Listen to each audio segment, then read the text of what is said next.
Hi, it's Samantha with Lux Body Works. This is an educational video. It's a guide to serums. I'm going to talk about the 5 different types of serums. So the word serum is used in the natural skincare industry, and it means different things to different people. When most people think of a serum, they think of, a typical oil-based serum. But by manufacturing standards, there are 5 different types of serums, and we're going to cover them today. So the first one we'll cover, is going to be the one that seems to be the most common knowledge to people, and that is oil serums. So they contain a foundation exclusively of high-end specialized oils, and fast-absorbing oils. Grapeseed oil is a fast-absorbing oil, so we often refer to it in the industry as a dry oil because it is fast-absorbing. So the benefit of these serums is they not only moisturize, they also offer barrier repair properties, and they contain a high content of polyphenols, essential fatty acids, and other compounds that can be metabolized by the skin.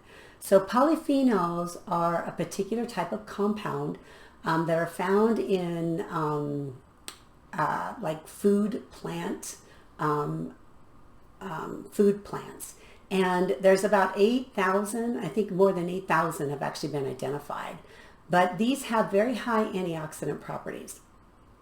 So sometimes you also will find in these type of serums are oil-soluble extracts like calendula extract, chamomile extract, things like that.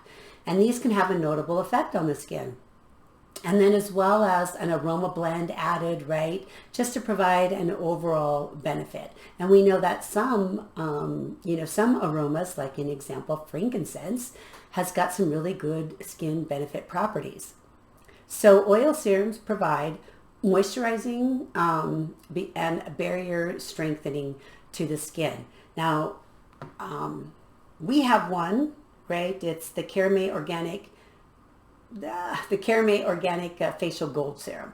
So we have this one, and this is just a straight, botanical and herb infused oils. And these type of formulations do not require a preservative because it doesn't contain any water. However, they all should have some kind of an antioxidant. Tocopherol, vitamin E, is the most common one that you will see. That's what we use. We use a non-GMO type. And this lengthens the shelf life of the product because what antioxidants do is they prevent the oxidation of the oil, which that's what causes it to go rancid. Now, one of my pet peeves is when I see a manufacturer or, another person who, has a product like this and says that our product doesn't need a preservative, we use just vitamin E, indicating that vitamin E is the same as a preservative. Well, it's not. Vitamin E is a antioxidant. Antioxidants prevent oxidation. They do not do what a preservative does. A preservative prevents yeast, mold, and bacteria growth, which can happen whenever you've got water in play with any of your products. That's why a preservative is needed. So when I see that, it makes me question the knowledge base, of either the company or the individual that's touting that. But that's not going to happen with you because, you now understand the difference between an antioxidant like vitamin E and preservatives. They are not the same. They are an apple and an orange and should never be used as the same. Second serum in what we're going to talk about today is gel serums. Now, when you place a gel serum on your face, you kind of get this, it imparts a tightening feeling on the skin. So this gives the sensation that your skin is being lifted and tightened.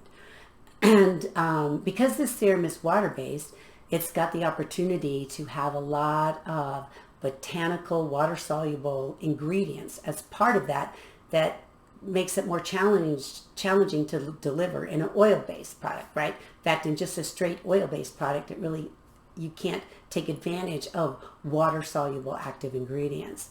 Gel serums are often clear in color unless the botanical extract has got some kind of color that it might impart to the overall gel, or if a botanical powder has been added to it. The third serum we're going to talk about is water-based serums. Water-based serums are similar to gel serums. They just contain fewer thickening agents, or they might contain none at all. These are often delivered with like a mist or in a dropper, and they have a very low viscosity, meaning they're very thin. The higher viscosity, the thicker the agent. So this serum would deliver high-performance botanical extracts that can be trapped on the skin, especially if they're underneath a cream or a lotion. So the perfect way to really encourage greater penetration from a water-based serum is to layer it with a lotion or a cream, which we're going to talk about that next because that's an emulsified serum, followed by an oil-based serum. So water-based serums, their foundation consists of hydrosols, right? Hydrosols like lavandin hydrosol, rose hydrosol, and these have a soothing, skin toning, balancing properties. And also humectants are added to help the serum cling to the skin along with those high performance botanical extracts, right? And then you'll also sometimes have an aroma blend with them, to provide either some sort of a skin enhancing effect or just simply for the scent. The fourth serum that we're going to talk about is an emulsion serum. So these are serums that are emulsions, and these are moisturizing, and they deliver high performance ingredients into the skin, as well as acting to strengthen the skin barrier. We have two here at Lux Body Works. In our Caramel Silk line, right? We have the Caramel Silk Cream, and I know the lights are kind of bright so you can't see. And then we also have the Ultimate Facial Serum, right? Because these are two emulsified serums. And what emulsions do is they mix together two things that don't mix together, water and oil. And how they do that is by adding an emulsifier creates a bond between the water and the oil and holds them in a stable form. So an emulsion, because of that simple thing right there, an emulsion has the greatest potential for delivering the highest performance of actives deep down into the skin's tissue. Getting down into the dermis is very challenging for all cosmetic ingredients, and that's just because of the barrier function of the skin.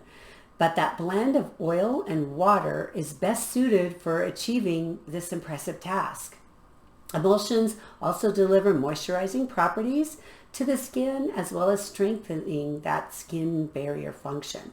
So that's number 4. Number 5 is pressed balm serums.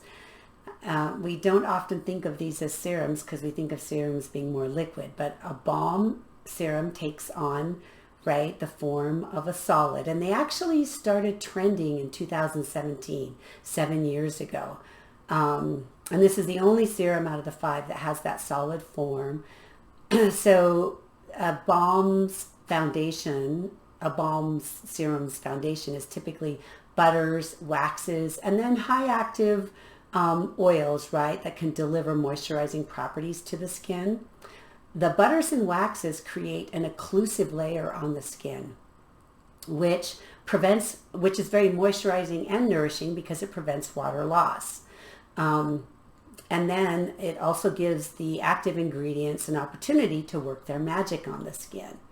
So those are the 5 different types of serums, right? But the one thing that all of these serums have in common is the way that we use them on our skin, right? Facial serums are formulated with higher concentration of active ingredients, so only a small amount is needed to get the job done. Facial serums are applied every day after, cleaning the face and toning. Hopefully you're toning. And then facial serums are typically massaged into the skin because we want to use every part of it, right? We don't want to waste any of these beautiful serums. That basically covers like the 5 different serums, and there's no one size fits all, right? It's very personal preference dependent as well as skin needs dependent. And of course, seasonal changes are going to affect that as well. So I hope that you have enjoyed this educational video. Please follow my YouTube channel and subscribe and like this video. And I will be putting out many more of these educational videos because, as I said, my goal is to make you an educated and informed consumer. And I really appreciate the privilege of your time for watching this today. And I hope you have a beautiful day.